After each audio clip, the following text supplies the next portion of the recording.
3.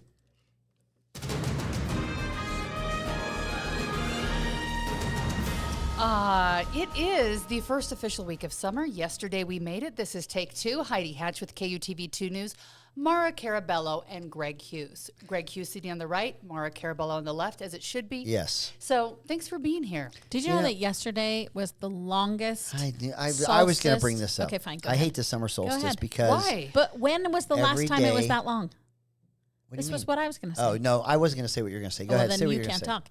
The last time it was that long, George Washington was president. Yeah, I don't know That what was you're a even couple talking about. years ago. The, He was the length chopping of down sunlight? trees. You're and talking about the length of sunlight? I sure am. super, super long So day. we experienced a day much like Washington did. That's my So, point. the summer Does that solstice, make you feel super without regard to George nothing? Washington, folks, is the day that the sun is hitting the Tropic of Cancer, not the north of the equator. Yeah. It'll now head south every single day till it gets to the Tropic of Capricorn. Now, what does that mean? Our days get shorter. Yeah. It's true. I love it when the days get longer. I love it when it's late. It's 9 p.m. and it's still light. But As it's soon as gonna we hit stay like summer this for a solstice, while. as soon as we hit it, I realize the days are shrinking. You And- need and to it's be sad. present. I know. It's I sad. feel like your You need to cup be is half present. empty. I hate that they're You're shrinking. still I in love one that of the they're growing. longest days of the year, and you can't embrace that. No, because This it's is shrinking. sad, It's Greg. shorter today than it was This is sad. yesterday. This I is don't sad. like that. Today's a new holiday that Maura found out about, and I feel like we should all celebrate. Oh, Yeah, this is a because big deal. We are the bastion of all things cultural. Yes, we are. I think most of our listeners listen because we're so hip. Yeah. I'm sure of it. While coming to Take 2, I ran into about 40 teenage skaters, all boys. Today is Go Skate Day. I Go- know that. They're Go celebrating. Skate Day, National Day. Go Skate Day. If you go online, there's a lot. There are barbecues. They have There's roller an- skates? There's an ethos. No, they're skateboards. Oh, buddy, why are see? you ruining? You know, why just are a you little ruining it for Electric everyone? bungalow, little No, this is skating rink. skateboards. There's skate- famous roller skates. skateboarders that get honored. There's a lot going on. 7 ways to go skateboarding today. I love so that. if you're looking for a Friday evening and it's not at the Gallivan Center, which is where my child will be tonight, What concerts over there? I saw it was all fenced off. a cool young woman who has a cool name who's sort of jazzy, and I can never remember it, even okay. though she's played her music for me. But go look it up because she's got great music. I'm and sure I it'll can't be good. remember. Maddie, if you told me, I would remember. I have Yeah. to Google every time it's someone out there because they're always kind of cool and hip, but they're the ones that our kids are searching out on Spotify Yeah. that are cool before the grown-ups know that they exist. Anyway, what you should board over there tonight, and that makes you double Okay. cool to skateboard over to the Galvin concert. I saw a clip. I was on YouTube or something. There's one of these reels. This kid, he's like under 10 years old, and he was doing 960-degree turns that Tony Hawk couldn't do until later, like right before You saw he this retired. today on Go Skate Day. Is it No, it Luffy wasn't even with Ghost Grace Skate Day. It was Anger within the and last Anna few days. Beck? Okay. Yeah. Little kids that are skating now are better than Tony Hawk, who was the king of all skateboard competitions. You shouldn't say was. He was in the station like a week ago for his I Bert saw alert. it with you. But, Yeah, so these you little don't kids want to are make now, him feel bad. Yeah, you might not want to break it to him, but these little kids are now doing things I know. he took his whole life to be able to do. I don't know how his knees pretty still impressive. handle it because I was running today and I was having a hard time at Stop some point running. just getting going. Impact's That'll fix terrible. everything. Don't do it. I only It's do not it on healthy. rare occasions now because you inspired me. I'm taking some boxing now. Are you really? Yeah. Where? Not like a real boxing, just like girls punching the air and kicking things and using weights. I'm gonna give you an address for a Strike place. boxing and doing some other stuff. Yeah. I've got a good place for you to go. You're Okay. gonna love it. Do you have anything you'd like to offer us fun before we dig into the fast fire details great. of the week? Before I get pummeled by Mark, Maura's anything fun leftist to offer agenda. us? I know. I feel No. like you've been a real downer. What do you mean? Yeah. I I want our listeners to know that I have walked into an ambush since I got here. These two have been This has been girl power since I got in this podcast. I'm with studio. Mara. I'm so excited the See, days are I'm with so Mara. long. You hear But this? I will be sad with you when we get to fall and we have to have like super short I'm days. telling But you, the right days now, are I'm shrinking. going to live the La days Vida are Loca. shrinking. It is 1 minute shorter today than it was yesterday. The bees are length of the here day. all weekend if you want to sit out at 100 degrees on Sunday. I at do 1 not. o'clock. I love sports, but for some reason, baseball just doesn't light Isn't the your fire thing? within No, I love me now. baseball, but anyway. It's too far away Okay. until they move to your neck of the woods. He's probably going to be out campaigning and door knocking because we are almost to the primary election. No, I only. if you're no, keeping track. I'm done with all that. Okay, you're done. I only forever. save You swear Utah it? and save America Monday through Friday. Okay. And no, I'm not. I'm never running for office again. I like Never. that you can turn it off. Yeah. Okay, we're going to talk about Utah's primaries in a minute. We've got Supreme Court rulings. We've got the special session going on. I want to start, though, with news that's got a lot of people talking online today. Joel Searby might not be a name that everyone knows, but he originally, I think, kind of made a splash in Utah politics when he ran Evan McMullen's first campaign, his presidential campaign in 2016. I believe that he was part of the team that was running his Senate campaign, involved in a lot of other things. He was arrested last night in Alachua County, that's in Florida, by Gainesville, for lewd and lascivious behavior, trying to lure a minor in. Police took over this teenager's phone, made an arrest, and a lot of people are just upset that this is someone that has been allowed, I guess, into the patchwork of politics here in Utah, because he's been a big part, I think, listening on radio shows and even in recent years talking about, how the two parties can come together, the religious right, all that kind of thing going on. Is this just a one-person problem, or is there a much bigger problem, as people like to think on social media right now? Anyone? Look, there are a bunch of degenerates at the Lincoln Project. I'm telling you, I just Googled it. No, this isn't one person. The founder was charged with crimes. He got 21. Let me see. So what was his part? 21 men Project? accused Lincoln Project co-founder of online harassment. Okay. And then it goes on. There's at least 2 others before yesterday's arrest of these Lincoln Project principals that have been harassing young men and doing all this deviant stuff. There's no end of the irony that this Lincoln Project was there to restore integrity to the Republican Party and hate Trump and all this stuff. And they're all a bunch of criminals, like for inappropriate sexual deviation. It's disgusting. They're disgusting people. And you know what? It comes out, and it's, of course, guys running Evan McMuffin's campaign, and he's luring little boys to wherever. It's just terrible. I know, but we shouldn't throw Evan McMullen under the bus because of him. Because what if? I mean, just because you work with someone doesn't I'm just going to warn you. Kind of if you ever manage my campaign, you're going to get attacked because by proximity. So just be careful. I often get attacked just because I talk to you. Exactly. But, yes. But I will say, I think that what I would like to see happen is, and I do think, I'm not talking to this guy. This isn't the first rodeo for him in being lewd. Correct. So he's clearly the first time being arrested. Yeah, he's clearly got a problem. But one of the things that I do think should happen more in politics is stop excusing this behavior, particularly when it's prosecuted. There's a lot of political gossip and all that stuff, but we do have a record in Utah of hiring people who have problems, and we all know it, and they still get hired on campaigns. Experienced campaign workers are hard to find. I also I'll say so gently, it's a guy problem often, and I do think I think you better be very careful about your gender identifications. You don't know what's a guy or what's a woman now. You can't say guy problem. That could be anyone now. No, it can't be. Yeah. But I think it is, and I think that we do the industry excuses stuff a lot. The industry being the campaign industry. Because they're like, well, they're good at their job, or they can hustle, or I've seen they've done great. I need them.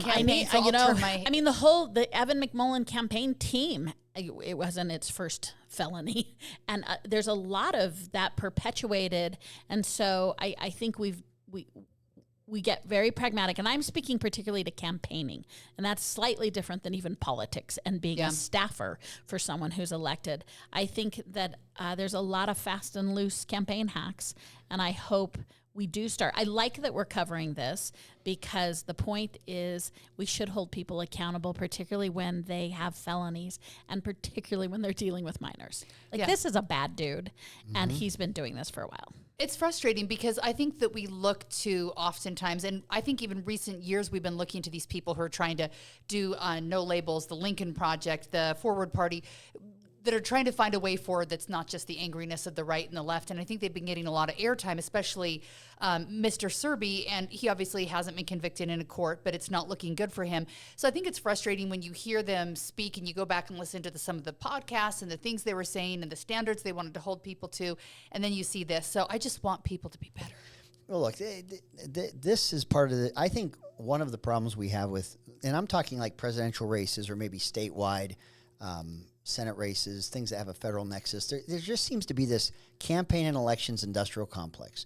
The guy that found one of the founders of, who's one of the guys that was, I think, convicted of crimes, John Weaver. He ran McCain's campaign, ran John Huntsman Jr.'s campaign for a while when he ran for president.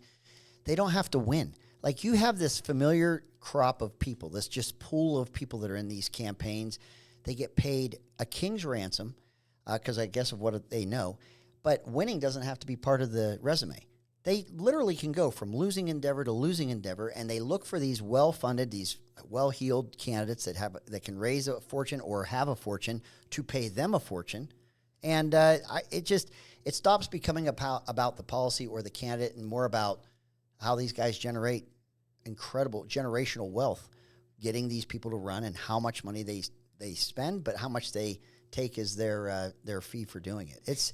I think it's terrible. I really do. But I think it's a greater criticism, and I don't limit this to politics. I think it's really easy for people to say, oh, politicians. Yeah. But politicians reflect. I do think it's Americans caring less about character and caring more about power, money, like more sort of, if you can give me what I want, I'm going to put aside that you're someone who has character by whatever means you want to describe character in your life. Yeah. I know, a lot of that.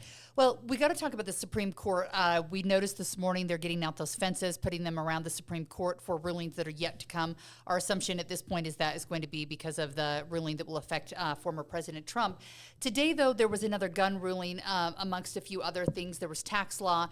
Last week, we saw bump stocks. But today, the Supreme Court upheld a law that would ban domestic abusers from owning guns. Many states have passed laws where I think that would get wrapped up in the red flag law idea that if you've had a criminal past like that you can't own a gun. Maura, your reaction to that? I think it's important because it establishes a truer interpretation, even mapping back to the Texas 90s decision about that none of our constitutional protections are unfettered. Like, it speaks to the fact that it's not an absolute protection, and the Second Amendment isn't an absolute, and they're starting to show shades of and differentiation, which we have done with all of our amendments.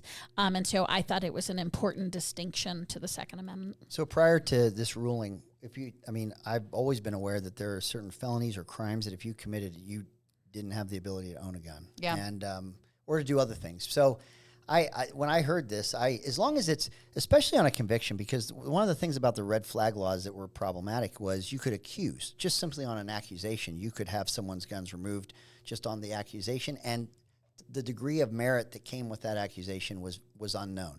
But if you have a conviction or you have someone that's been convicted of domestic violence, as long as you have penalties and you keep people from owning guns that commit felonies or violent crimes, I don't have a problem with it. I also want to just point out the two rulings of the Supreme Court. One of the things, because I think we're unduly ascribing politics, I think the court has become more political.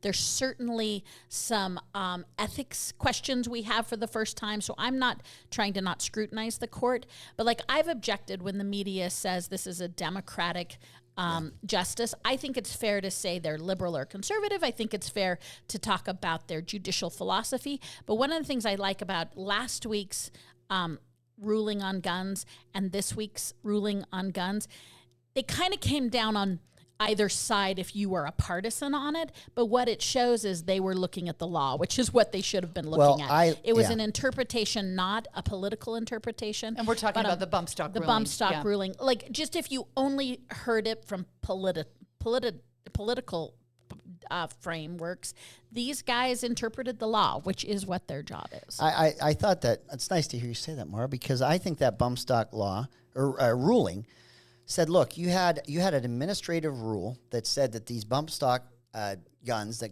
can fire more rapidly but are not by definition a machine gun, do qualify. This was do not. So ATF had originally in 1985 or something said these are not bump stocks, do not qualify as a defined machine gun. If you want to ban bump stocks, you got to have a law that does it.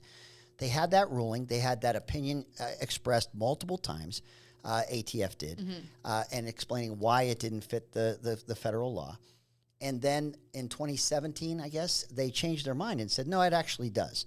All the Supreme Court said is, in the administration of a law, it's without the law having ever changed. It's pretty hard for you to spend decades saying it's one way and then wake up one morning and say, no, it's actually, we define it now this way. They're saying that Congress needs, for the reasons that you had said earlier, ATF, that it's not a machine gun by definition.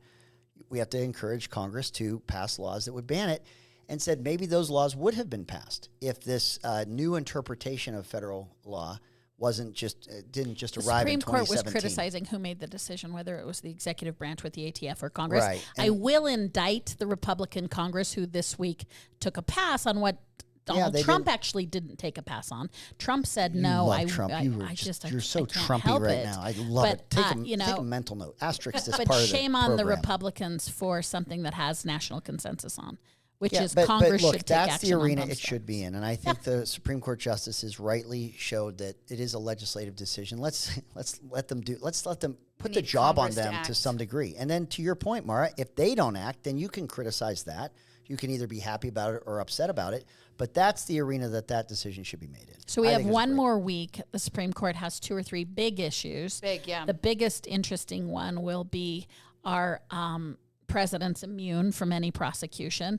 There is an abortion conversation to be had. But you know what? I'm going to probably get in trouble for this, but these are super big. They don't feel actually as epic as last week. Oh, yeah. And you know what I mean? Like, I think, but like definitionally, the Supreme Court decisions are big. Yeah, but they're big. When you look at the abortion one, it would allow doctors, where we keep hearing in the news about emergencies, where in an emergency, can they perform an abortion when in most cases the word abortion probably isn't the right word for technically what's happening. Someone's losing a baby or, a life's in danger. So I think a lot of states that are looking at total bans or close to total bans, I think we'll be watching that closely. So that will happen. And I believe there's some other ruling in a January 6th case where they're looking at tossing out something that happened with someone. And if that gets tossed out for them, it would get tossed out for the president as well. So we'll be watching all those rulings. Is there a way for them to recognize the presidential immunity to some degree? Is there a version of this that they can rule on, or is it because I heard that the Trump's attorneys had maybe been too aggressive in asking for or arguing for absolute immunity.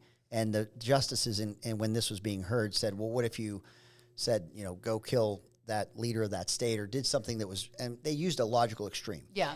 To say, are you sure that you think that the president should have that kind of immunity? And so it showed that they weren't, it didn't sound like any of the justices, regardless of the party of the president that appointed them, was buying that argument. But is there a middle ground somewhere? Here's with how that? I'm going to answer this question. Yeah. Sometimes I just don't know. What's interesting in an area of law is that the proponents or opponents will pick the ideal case to test this law.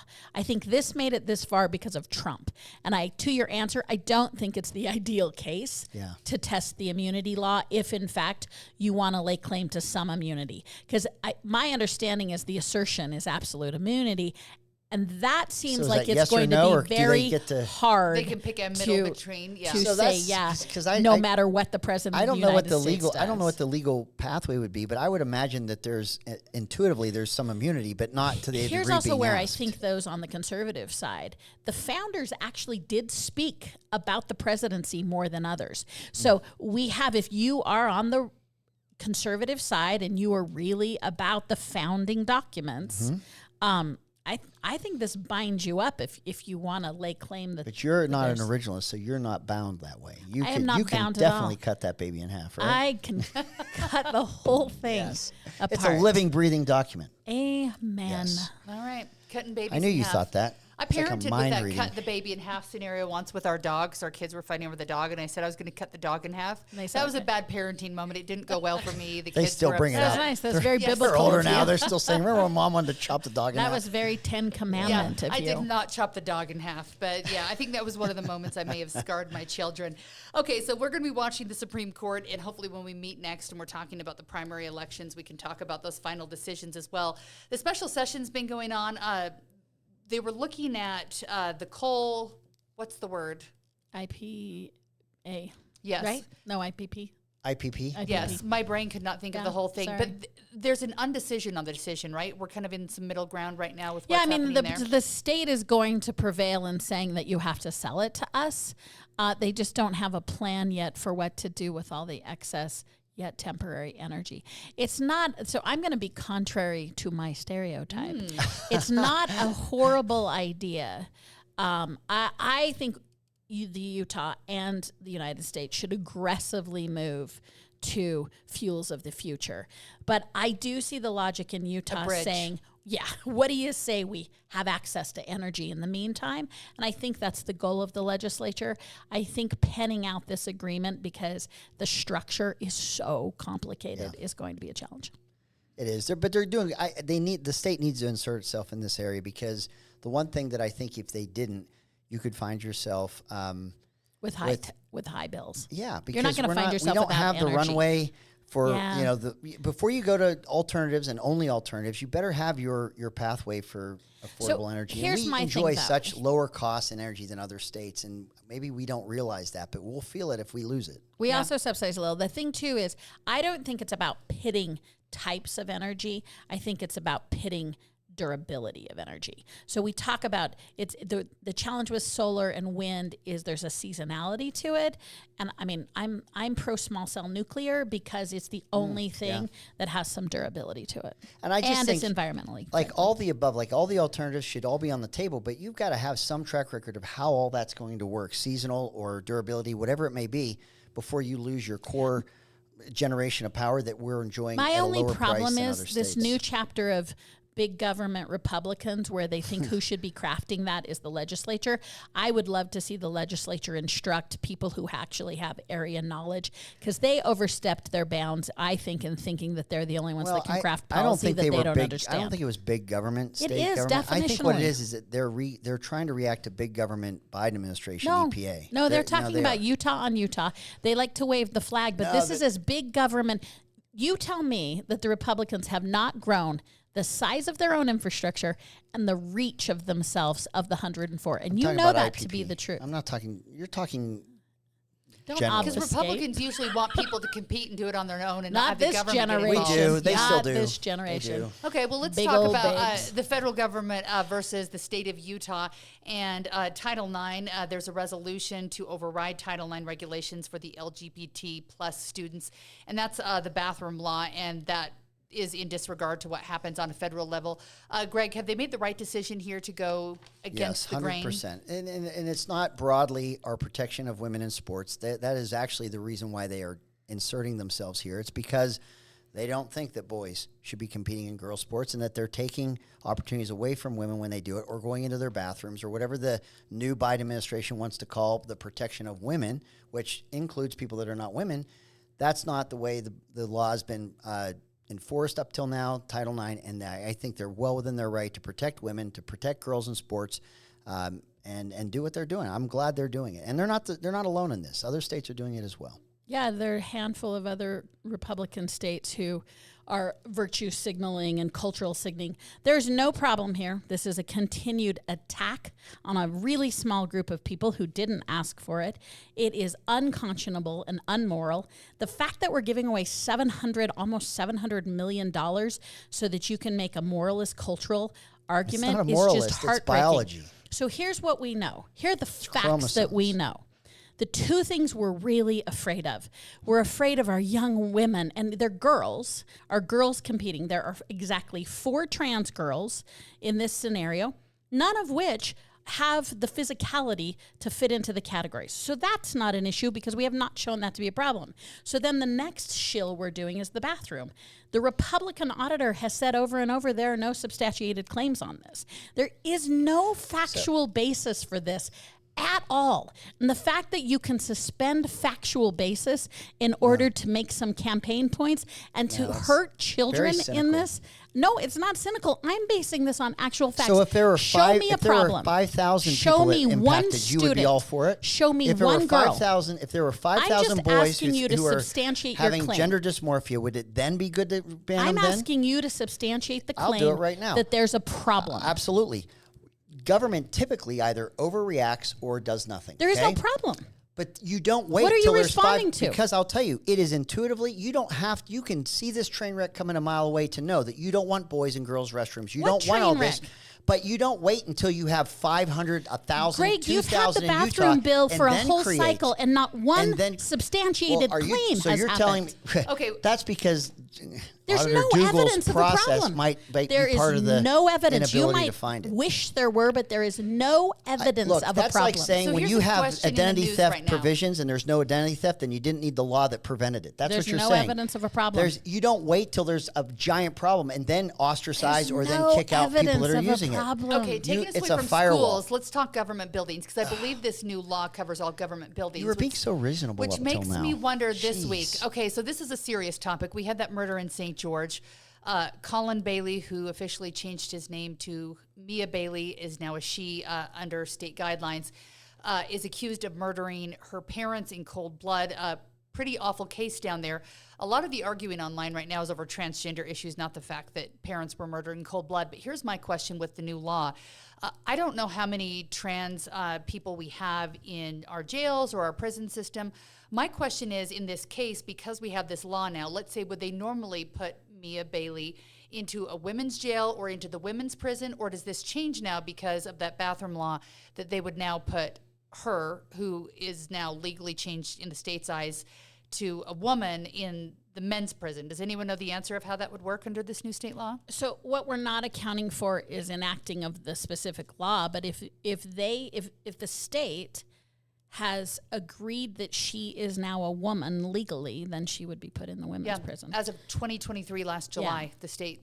Okay, yeah, and I don't know the specifics of that, but I would say that even in the coverage of this, I think it was absolutely relevant to point out that this was a transitioning person because I saw this with so the guy that used to work here, Gephardt, he has his own kind of news. Matt Gephardt? Matt, No, it's his dad. Bill Gephardt. Yeah. He was the only one that put the picture that I saw of the person, the suspect, with the short hair, the way they look right now. Other pictures were where it looked just like a girl, but with long hair and everything else. But you might want to have the picture. This is before they found the suspect. You might want to know what the person looks like right now for real. And with the short hair and with what they look like now, it might help in identifying where that person is who is at large. So they can try to politicize that all they want. If you're saying it's a woman out here and it's someone that's transitioning and they have actually short hair and they don't look like the female picture that they dolled up for that picture because that's when they were transitioning, but they look this way, the public needs to know, especially if this person's killed their parents. I think people also need to take a chill pill too, because when news sites put things up, when let's say a police station is like, this is a suspect, here's the information, here's the pictures, we're not picking and choosing. We're like, find the killer. We live in these communities. We want them found too. And you have to understand when you're dealing with a police department that's in St. George, in a state like Utah, when we're separated, they send us information, we post it. And the way things work online, you post it, they may give you more stuff. It gets posted online and it may switch on your website which pictures in what order, but it won't change what's already been posted. So news stations like us, we're pushing out as much information as quickly as we can and tried to use both pictures. But if you're given the picture where she is transitioning and has the wigs on and they're saying, hey, this is who we're looking for, she could be wearing wigs, she could be hiding, you can't assume that. Obviously she was caught with the short hair and not the wig, and people are like, well, you knew she looked like a man. But it's just your to be fault. clear, People this is just true for anybody. Yeah. If you had Yes, long you gotta hair just- and you got a haircut and dyed it determining in the features that you Sinclair, gotta bring up. But for everybody, there might be a 20-year-old photo that was put up that's no longer relevant. Or because you are a bad actor, maybe you cut your hair and dyed it.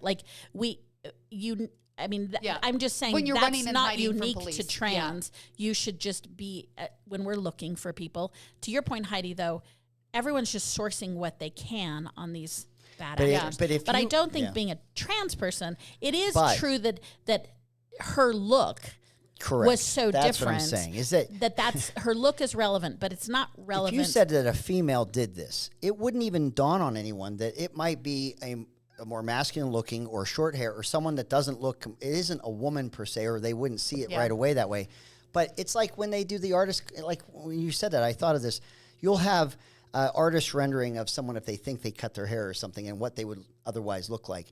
You just want to give the most accurate description of what unique characteristics would identify this person, and so that you can eventually spot the next morning they had those pictures. But that night, what they were dealing with was her brother that survived and was like, my sister, brother, whatever you want to say, she came in here and killed my parents, tried to kill me. This is all over, trans, stress within our family. You're going to be you're looking for my brother who's now transitioned to looking like a woman. I don't know so how it's you would confusing. omit that from the public. I don't know how you would. I don't think it was it's ever relevant. omitted, though. I don't because, like, either. when I posted online, didn't. I'm like, this But person and did they're you have both? I transitioning. don't think you had.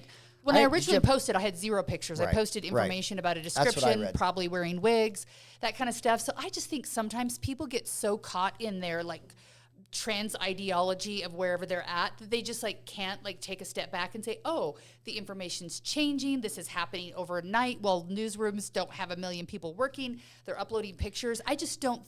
People get so angry sometimes, and I'm like, just take a step back. So, like, what if they would have found her with wigs on? You know, you're just mad because she didn't have a wig on, and then you're like, well, you said But she I will looked pretty just like this. ground us back to Yeah.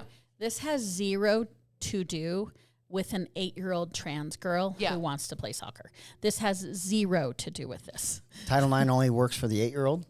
I'm just saying those are entirely different people. Different They are, cases. but If they we still want apply to, you for want up to talk to about college, doesn't it? anticipating crimes, and you want to talk about anticipating likely criminals. Well, if you really want to dig in to a likely sexual predator in Utah, they will not be a trans person. They will be a white heterosexual male. Oh, that that is is very the discriminatory of most. you. No, it's statistically correct. It's not What's a because male? they're white males. It's because You're that's in this the world, population Mara. You can't here. even say what a male is anymore because it You could be guys have anything. already defined that. I'm saying that you. You've defined you, that. You have a very broad definition. Use your definition So- of that, Greg. But I'm just saying, if your whole spiel is, I'm here to protect girls, you're not Yes, we focused are. on the most likely audience to hurt girls. You're focused on an audience that's like 15 billion down. We're talking about this, preserving You're- girls in this you're social movement, asserting- and if because of that, I You're don't care about asserting girls being that your harmed big by deal- guys. Of No, course, you're that's saying it's not- my there's big not- thing it's is not to one or the protect other. women. Of Your course. big thing is to protect girls. Yes. Then why aren't you legislating in areas that statistically are more likely to We're hurt happy girls? to enhance those penalties. No, you're We- not. yes, You we have are. all the opportunities, and we're on round number 7 No, of attacking one of the smallest You're trying to find populations. an equivalency here that doesn't No, exist. I'm it not. doesn't I exist. just am It's not tired if you do one, of the you can't do the Republicans other. If you do attacking one, you have to do trans the other. children for Oh no my reason. gosh. No one's attacking them. They're trying to create expectations so that they aren't doing this and then told they can't later. You want 5,000 victims before you can move a muscle? Come on. No, I want Create one. Create I a wanna standard find so a we problem. don't have this nonsense. I want to find a problem. It's growing, and you know it's growing No, I nationally. don't. We're stopping it in Utah before we have a No, big dilemma. I don't. There's not a problem. There's nothing charitable about having there's far not a more problem. people that this would impact than less. That I doesn't think make it'll it be a better charitable law. for our viewers, for us to talk about something, viewers and listeners to Yes. talk about something else. Okay, We're let's not and the go gonna solve this issue legislature, today. enough already. You've attacked Yes. the trans kids Oh, enough. please. Leave them alone. All right, the next session, something different. We do have a primary elections coming up, so big decisions to be made. We're still at a fairly low turnout as of yesterday. That was the last update we had statewide, was 16%. Today's the 21st. It's Friday. The election is on Tuesday, so Lower than I thought. Yeah. No, I think We're I at want to anemic take levels. Let's take note of what we're saying right now, because what I think's happened is that number's much higher. I think there's a lag going on as I've talked to some campaigns Like looking the for mail, those. like just not in yet. Well, yeah, I don't think the clerks are updating that Those or are getting them processed, as yeah. quick.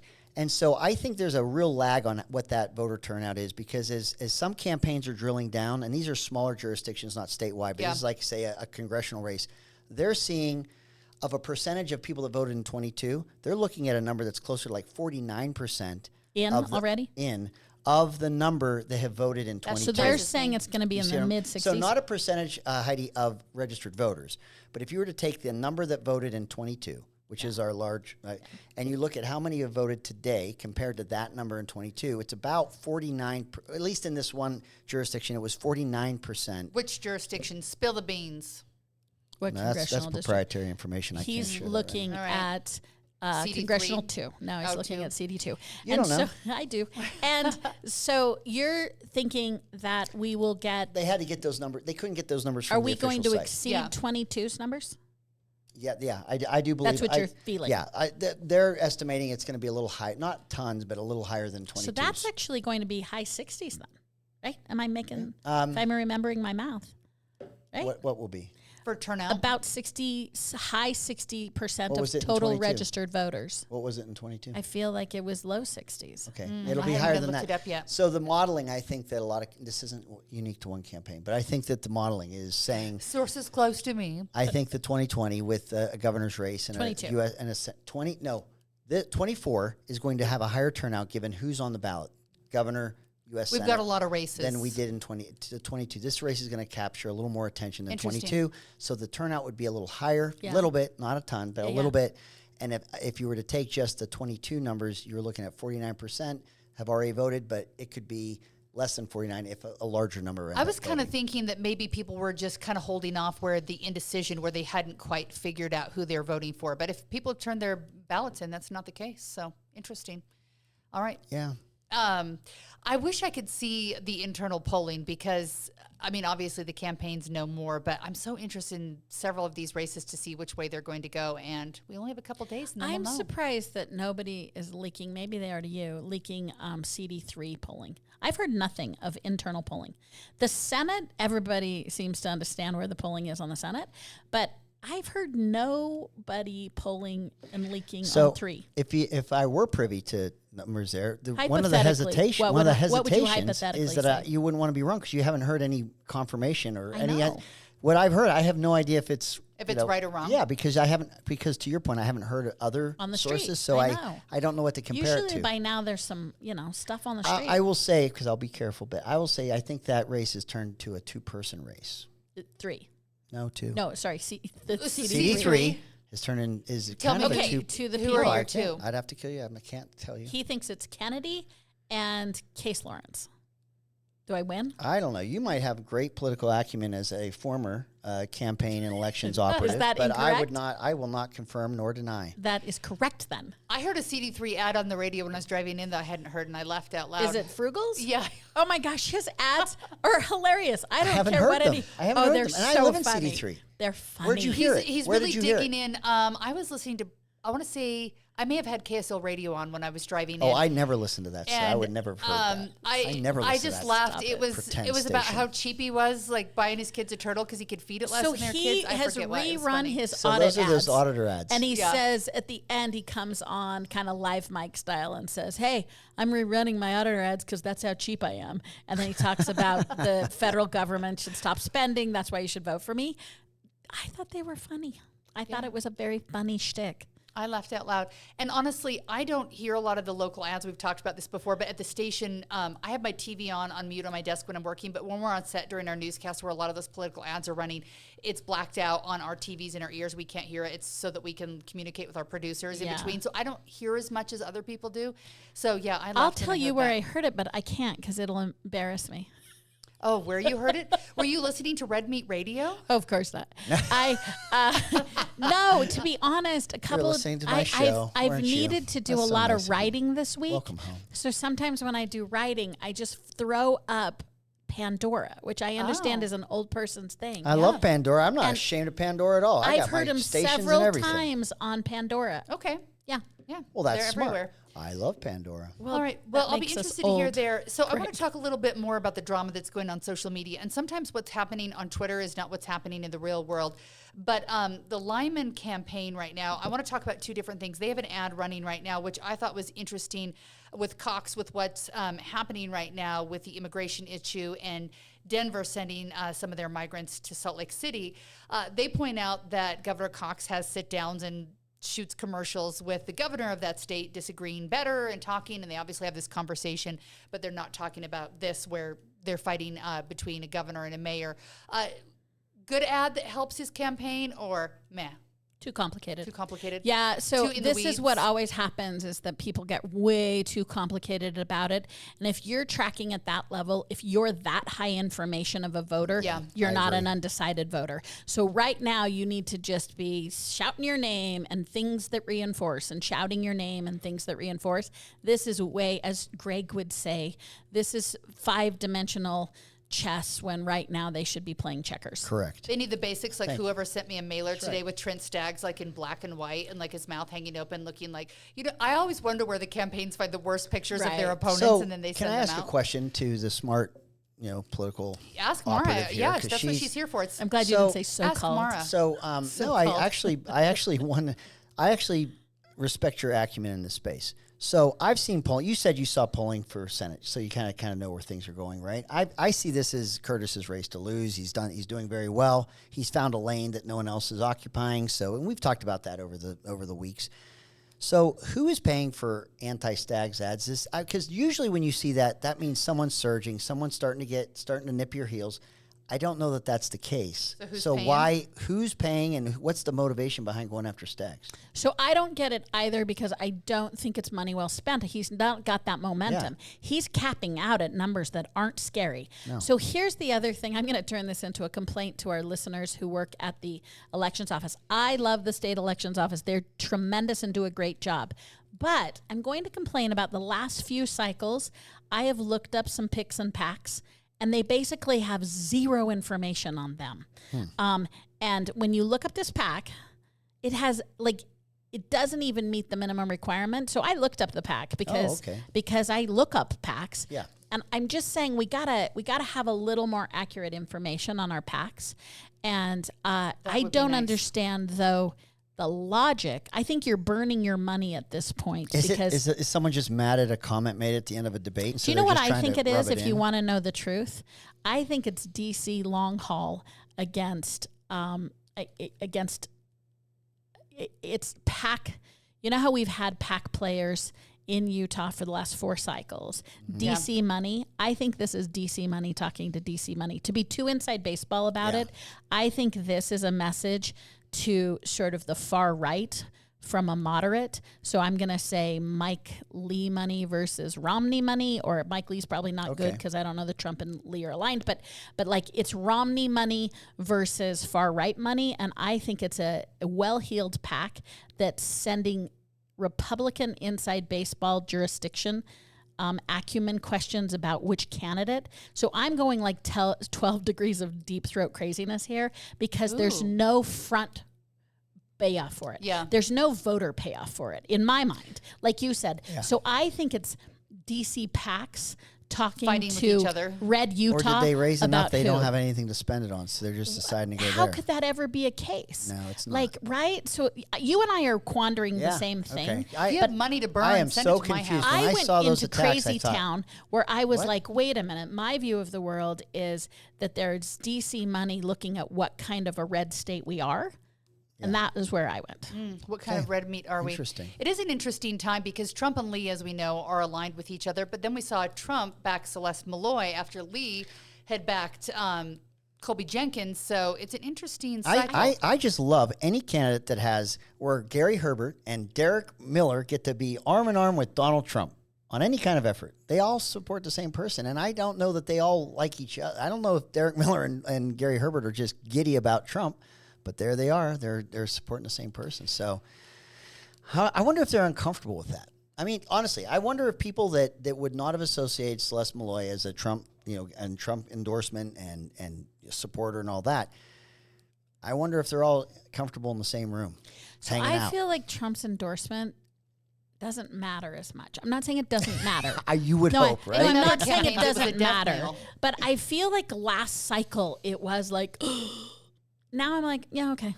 Like it's a variable, but it's a variable. Does just it bring like any angst to never Trumpers who are involved in this campaign? Because what's the pack they're using? Is it All In for Utah? I think that's kind of their gig. That's one of them. Anyway, there's some that are just not going to support Trump, and they're definitely cut from a different cloth.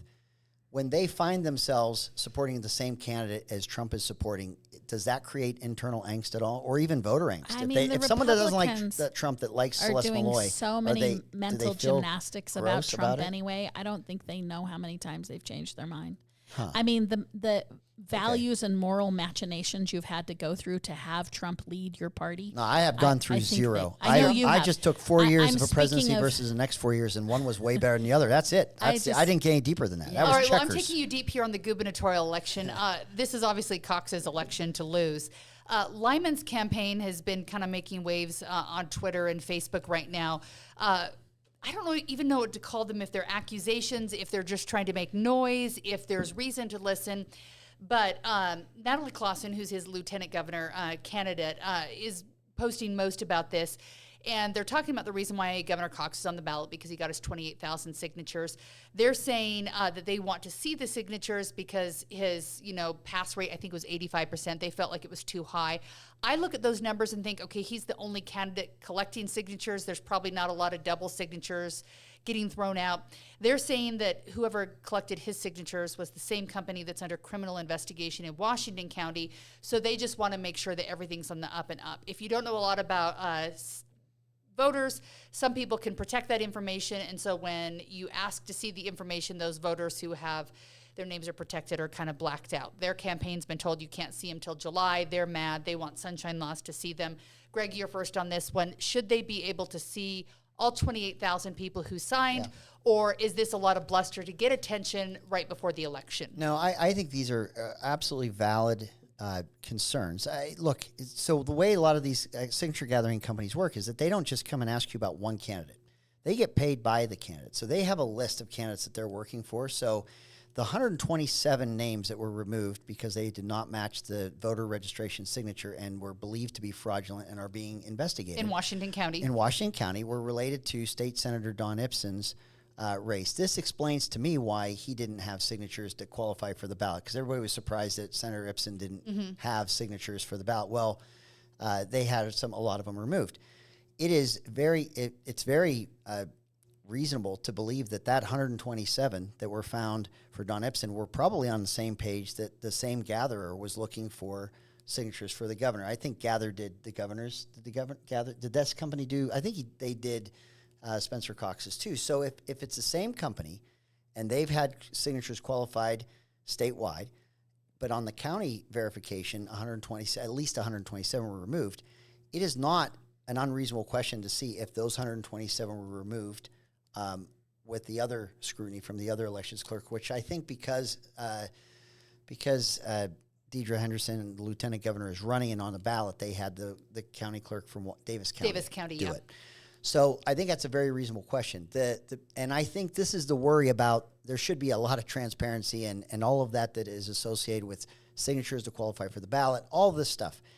The problem that you're going to face is your last part of your question. When you're in the event of an election, and we're at the end here, you're never getting any kind of legal resolution to any of this right now. There is not going to be the seated governor of the state of Utah removed from a ballot before an election. They would reverse the intellectual calisthenics they would do to justify keeping him on the ballot if he even got that far. They're not going to disenfranchise the state of Utah and not allow them to vote for or against their governor that's been elected because of this problem. That's not to say this isn't a problem, and it's not to say that however the lack of transparency isn't something that needs to be addressed. I would just say that these are lessons that should be learned, that when we're not in the event of an actual campaign election, we got to still have our interest up on this to really get that system so that there's not bad players or to protect from bad players. Not even suggesting there are now, but how do you protect a system from someone that could come in and try to manipulate it? So this is a PR attempt by a losing campaign to try and get some traction on an issue that Republicans are super into, which is that we have this wholesale problem with American and Utah elections, even though Utah doesn't have a problem. So if this campaign were serious, one, it wouldn't have been a vague accusation. It would have been substantiated. And what we do know of our legislature is they've taken inordinate interest in signature gathering because of their interest in the initiative process. And if you wanted to contest it, there's a method and means to contest it. It's not 5 months later where you suddenly, like if you're that slow at understanding signature verification, then maybe you're not qualified to run for governor is so what I would say. So you're saying they should have looked, they should have scrutinized these. There's right a means after? to that. I mean, yeah. I've been in so many signature gathering campaigns, and you know what I'm paying attention to doing that? Validated signatures. Yes. You know what else is the ultimate protection? Is that now I have software that can real validate, and what happened that was a C note changed 4 years ago is that I can now be as up to date as the clerk is, therefore I can challenge in real time. So I know I can vote because I can voter reg the same time. So I walk up to Greg coming out of the supermarket and I say, "Greg, do you want to sign?" And he says yes. Say, "No way, lefty, you say, get away, lady." And I run. I run for cover. I can validate. Back in the olden days when I started to signature gather, if Greg says he was a registered voter, I'd say okie dokie, and then I'd have to go look him up. Now I can look up Greg Hughes interviews and see if he's actually qualified in the area. So this notion that a campaign can't in real time. Isn't The other doing thing is, remember, by definition, it's the clerk who validates. So it's per county already. We already had this semi-audited because of the local Senate race, and that's where the discrepancy happened. But for a gubernatorial candidate to say months later, holy cow, this can be seen as nothing but a losing campaign's PR stint. Should we care about the integrity of the elections? Yes, we all agree we should care. But the disingenuousness of 5 months later saying, I can't validate a campaign where I can help him get the technology that he needs to get a consistent voter roll that you can compare. I would just put this, I think there might be some changes since the last time you did this, because I was able to access this when I was able to look Here's at what I'm going to say. I could have signatures. done this the last cycle I did it, Greg, which is less advanced. But they're redacting, to Heidi's point, there are some people that have said, I want my name and everything private, and they're redacting names or something like that. I don't know. Correct. And I think now I think it's harder than you're describing they a can little get bit. the unredacted I really do. names by July is what they've been told, They I think. can, but I'm just saying the clerk is who he's questioning. And then you're saying that they don't have any information to validate their accusation. I think their complaint is we can't get information to put to bed the theory or to validate the theory, and that's their this problem. thing that happened 5 months ago that just occurred to me that I should be complaining about. I think what brought it up is that they only learned of a criminal investigation by the Washington County Attorney's Office just recently. That's what brought it to front of mind. It was that information. And is the criminal contesting going? I mean, like, that's the appropriate place for it. And if the county clerk and the county DA felt like there was a problem, they would have intervened with the elections office. That's where the appropriate petition would have I gone. have a jaundiced eye about elections offices and how they're going to actually enforce that law. Yeah, I know, because do. you're a product of the zeitgeist. Yes. Because No, I'm when a you were product the of getting Speaker of ripped the off. House, you were very proud of the fact that we were first in on vote by mail and that we very seldom have a problem, and our population is not so large that we can't process our votes. There is no practical problem. And there's like not to a vote in problem with person. signature gathering. I mean, there will always be thrown out, but to charge that Cox is not eligible for the ballot is ridiculous. I said that I don't think you should or going to take the sitting governor off of a It's ballot. a PR stunt. I believe right that. now. But I don't think that finding out there's a criminal investigation, finding out that there's names have been taken off, and wondering out loud whether those same disqualifications happened for another candidate if the same company validated, got their signatures too. That shouldn't be a hard question, or that should be something that should be very transparent to find out. And it's then just totally that it's fine, coincidental that it shows problem. up 5 days before. I mean, come on. It's not even really a good PR tactic. You know what? Look, it's not even really you're saying clever. that everybody planned that. I think this is organic in terms of when they heard the news, because if you really want to be smart about when you'd put that out, you do it before ballots arrived. Like we just said, how many ballots are already casted and counted? You're not. They would have done this earlier if it was a calculated PR move. I think they're asking questions out loud because they're getting new information in real time. And anyone who puts in a grandma request knows, like, even if a news station tried to do it right now and you wanted the information for 28,000 signatures right now, they'd be like, okay, we'll get back to you after the primary election. So who are you watching on election night? What party's the party to be at? Are you going to any, Greg? Do you have any invites? No, these are so intensely. I'll just tell you my preference. I hope Mike Kennedy wins. State Senator Mike Kennedy was a House member when I served. I have the highest respect for Mike Kennedy, and I would love to see him win. And these are my emotional picks, and I'd like to see Colby Jenkins win in the 2nd District. Are you going out on election night? Nope. Is that emotional for you because you want to stick it to the man who's not really a man, Celeste Malloy, because of your election? I've been accused of that. No, but Colby Jenkins decided to run. He lives in St. George and Washington County, and your second home. I found out I wasn't the resident there, so that was like a problem. But no, they reached out to us, or he reached out because I had just run and just wanted input and things, and so I'm aware of that race, but I think Colby Jenkins, as I've gotten to know him, it's not anything vindictive. It's not a revenge tour. It's none of that. Sometimes people just need bad guys and boogeymen in their lives to just make themselves look like a victim, and I'm just being hard done by this, this antagonist over here. I'm not anyone's antagonist. I actually like Colby Jenkins. I respect his service as a Green Beret, and then as an officer in the Pentagon and advising Congress. And I just think that his experience is very unique. He's been a speaker on the speaker circuit, talking to people about leadership and other things. And he's been a servant leader in so many different capacities. I like him. I think he would be. I think Congress is a mess right now. I think it takes some people that have some courage of their conviction. And I just look at. And this comes from how I've gotten to know them. I look at State Senator Mike Kennedy, and I look at Kobe Jenkins, and I think they would be a value add, not just for our delegation, but in that Congress that needs stronger leadership to get something done, because they're not doing it now. I love more people on the ballot because more choice is more choice. I love that. But it makes covering primaries hard for news stations because there's so many places to be. Because if you don't know how this works, like when you get to the November election, the GOP will have a party, and the Democrats will have a party, and everyone's in the same spot. So it makes it so much easier. These, it's like you got to be picking the winners and losers yourself. Are the campaigns reaching out to you and saying, come cover us? Some, not all. Yeah, it seems low-key this year. It's a great year to do a big victory lap for the Republicans in November. I mean, it sets itself up to much better messaging in November. If I were saving my party money, I would thank I would thank them. But I have not heard as much buzz about election night parties as I usually do by now. Seems really low. A lot of people are reserving Boweries at parks. Yeah. Things like that. It seems like that, where I mean, that's awesome. Yeah. But it does seem more I think if you see a candidate who's going to put on a giant soiree, they must feel pretty good about their prospects, because nobody wants to be put on display if they're going to come out on the wrong side of that. Just have to be interviewed about their loss. Especially I think that if Bowery, you have, where do you hide at the park? It's not like you'll be in the back room waiting to come out, right? So I just think if you're going on primary night in grand style, then you feel really good coming in there, because if you're in a close race, you probably want to see how things are going. Particularly when you know that if you get out of the primary, for sure you're having a heck of a party in November. That's what I'm saying.